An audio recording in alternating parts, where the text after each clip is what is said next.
It's a viral story that is scaring people about the La Palma Megatsunami, allegedly.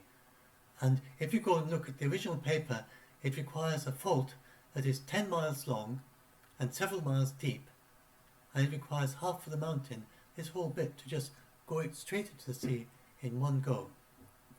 And landslides usually don't go all in one go anyway, they go lots of little landslides, and even if it was just lots of small landslides for a few hours, that wouldn't be enough to have a mega tsunami.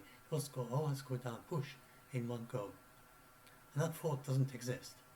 They've looked in it, tunnels and so on. You go and look at that's a graphic showing what it's supposed to look like. But it's absolute nonsense. If you go and look down here, this is from the Institute of Volcanology in the Canary Isles, and they tweeted their own debunk to try and help scared people, and they say that they just don't see this fault, it's just not there, and the slope is that it's not steep enough to be unstable. There's nothing unstable there, and it just can't happen. If the mountain was 1,000 meters higher, then it could be conceivably possible. Other kind of bizarre scenarios, it's just not possible. And this is one of the best studied, very well studied. Let's scroll down and find some pictures of people studying it.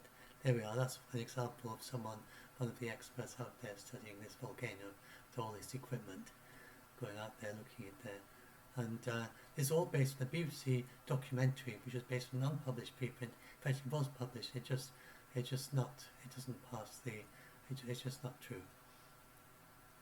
And it's an example of a story that's never been corrected. The BBC has never corrected this, and neither has the New York Times, which ran a similarly false story about the Yellowstone, claiming that a paper particularly was going to erupt, and it was just so bad the author tweaked Snopes' debunk.